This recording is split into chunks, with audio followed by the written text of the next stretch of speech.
Hey, hi, how are you? So, the video လေးမှာတော့ခုနခြေပွားလေးကိုချင်းကပ်ပြသွားတယ်။နည်းနည်းလေးခတ်တယ်။အလုပ်လေးလည်းနည်းနည်းလေးရှုပ်တယ်။ဆိုတော့နည်းနည်းလေးပို့ပြီးတော့ family ဖြစ်သွားအောင်ကျွန်တော်ခြေပွားလေး3ခုလောက်ဆွဲပြပေးမယ်ဟုတ်လားနော် Okay အဲ့တော့သူရဲ့ sample shape ကြီးကတော့ဒီလိုလေးဖြစ်ပါတယ်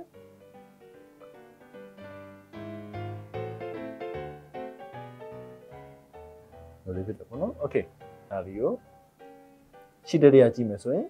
လိုလေးဖြစ်နေတယ်လိုလေးဖြစ်နေတယ်မဒါဒီຢာလေးကဒီပေါ်မျက်နှာပြင်လေးနော်ဟုတ်လား Okay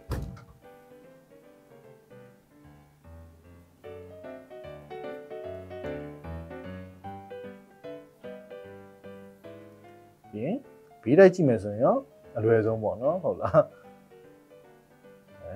ဆိုလေးဖြစ်တော့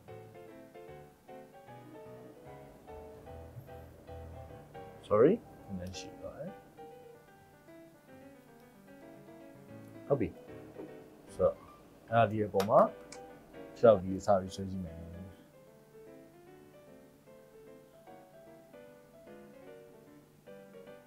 ခြေသေးလေးရာစားနော်သူ့ရဲ့ dimension လေးအတိုင်းပဲ control line လေးအတိုင်းပဲသွားမယ်ဒါလေးကိုကျွန်တော်ရှိမှပြောပြခဲ့ပြီးသွားပြီ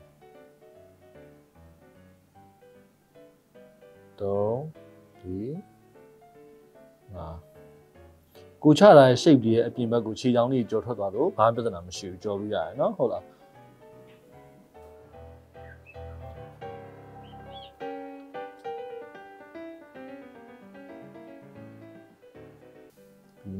အတဲဆိုရင်ခြေမလေးကိုစပြီးမြင်ရမယ်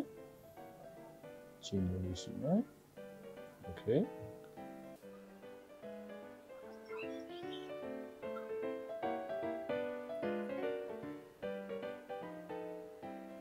ဒီအရေးရလေးဘာလို့ထည့်ပေးရလဲဆိုတော့ခြေညိုးလေးခြေချောင်းလေးတွေကအပေါ်ကိုရှော့ဆောက်လေးတိုင်းတူလေးတက်သွားဖြစ်တဲ့ကြောင့်သူတို့လေးအပေါ်ကိုဆောင်းဆောင်းလေးတက်သွားတာကိုမြင်သာစေဖို့အတွက်ထည့်တာပေါ့နော် but they are invisible okay ဆိုတော့နော်အဲ့တော့ထည့်ခြင်းနဲ့ဆိုလို့ရှိရင်လည်းထည့်လို့ရတယ်ဒါပေမဲ့လုံးဝထည့်ရရမယ်ဆိုပြီးတော့မဟုတ်ဘူးနော်ထည့်ရင်တော့ပို့ပြီးတော့ကိုယ်ဆွဲရဲ့ခြေပေါ်လေးကပို့ပြီးတော့ကြွတာပေါ့ဟုတ်တယ်မလား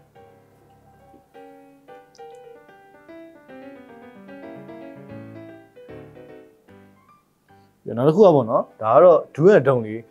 စွဲနေတဲ့တစ်ချက်လောက် suggest လုပ်သွားပါပေါ့နော်မှားတတ်ကြတဲ့ဟာလေးပေါ့ခြေမ position မှားတတ်ကြတယ်နော်ခြေမအထဲမှာပဲရှိဟုတ်လားဒီဘက်တစ်ဖက်မှာခြေပေါက်ဒီဘက်မှာဆွဲဆိုရင်ဟိုဘက်တစ်ဖက်ဆွဲရဆိုလို့ရှိရင်များသောအားဖြင့်လုတ်တတ်ကြအမှာဒီဘက်ကနေခြေမကြီးပြန်စားတယ်နော်အဲ့လိုမျိုး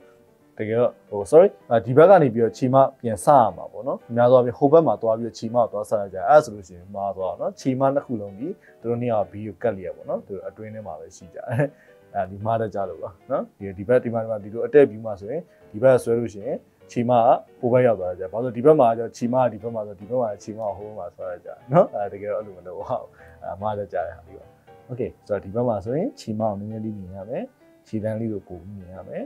ဆိုလာမယ်ဒါမျိုးလေး Okay ဆိုတော့ဒါကတော့ခြေပွားလေးကိုပို့ပြီးတော့ family ဖြစ်သွားအောင်လို့ practical နည်းနည်းလေးဆွဲပြရပါတော့နော် That's it guys see you again